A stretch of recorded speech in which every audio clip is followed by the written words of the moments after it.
Thank you for joining me. I'm Scott Ryan.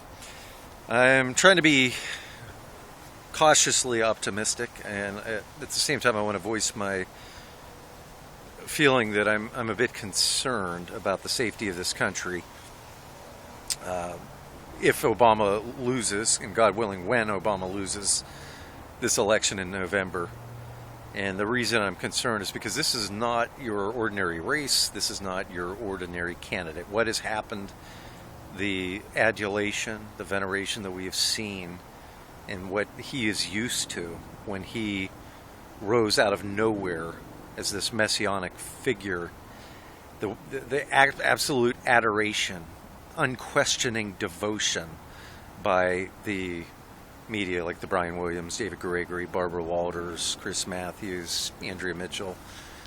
Can't say those names enough because of the disgrace. But the reason I'm concerned is because of the low to which he is going to descend after such a dramatic high. There are some people who can handle that, but messianic figures, if you look at historically cults, many of the heads of the cults who purport themselves to be messianic or the Messiah or the second coming, many of them are or pretend to have some clairvoyance. They whatever the case, they are often charlatans, and they're out there to scam. They're making fortunes for themselves, and that's good enough.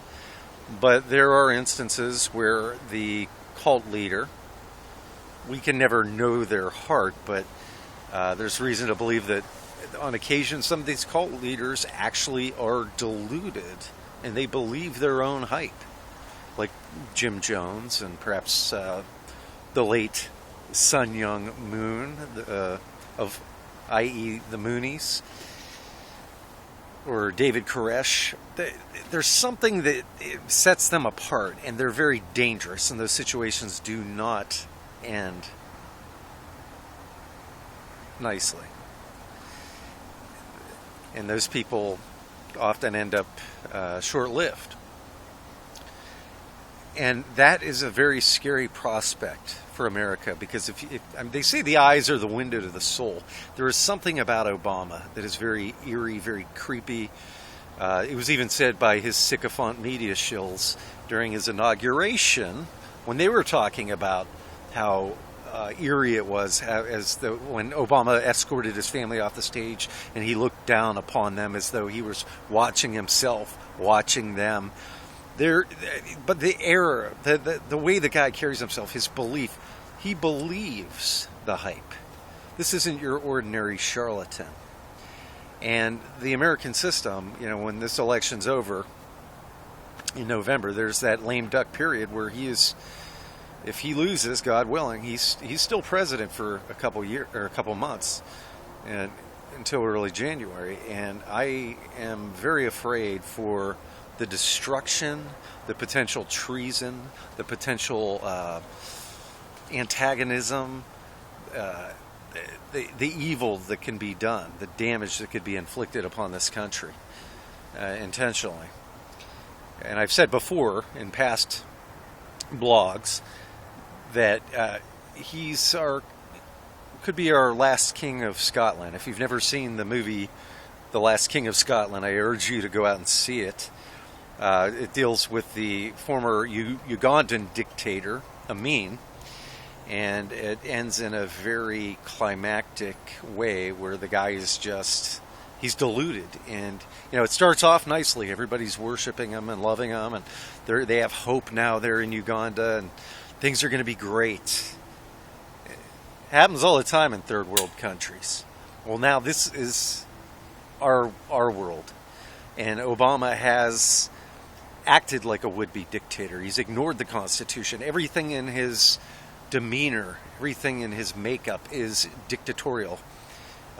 From that, whether, I'm not talking birther here or not, I don't care where he was born legally, he is not an American in my mind. And by definition, he's despises everything about America. It is clear if you just simply do your homework and look at everything about his upbringing, everybody in his adulthood who he surrounded himself with, they are anti-American, they are American haters. It is insane to contend otherwise, that he would somehow come out from that upbringing. And to the point of the people with whom he surrounds himself now, it is insane and delusional to conclude that somebody of his ilk could come out anything other than with the intent of destroying America. This is very scary. And so much that he's done, it's like it's evil. The veil of blindness is over our eyes. The truth is always out there. It's everywhere he goes. It emanates from his very being, the fact that he hates America and that he has evil intent for America. I mean, every day, like his comments to Putin and his snubbing of Israel, and the way, just from the beginning, like this psychopath that he sat in his church for 20 years, screaming hatred, saying America's chickens came home to roost for 9/11, and the Marxists with whom he surrounded himself. I don't want to be redundant, but I mean, it was sick. It was disgusting and appalling the way that they exploited those children in that Obama song back in 2007. And you could look at those next to any of the dictators, the evil dictators in world history, and see they did the exact same thing. And now a new one's come out where they are actually trying to sell us to vote for this dictator, this would-be dictator, by showing us how they abuse children. That ad is freaking child abuse. Those people should be locked up. They should be prosecuted for what took place on that commercial. And I question any parent. I mean, who are the parents of these kids that allowed their children to be abused in this manner? That is freaking sick. They're on there talking, turning the children against their parents. They're brainwashing these children are singing about gays. They're teaching these children about freaking sodomy and homosexuality. What is wrong with these sick? How can we look at this and not be appalled and disgusted?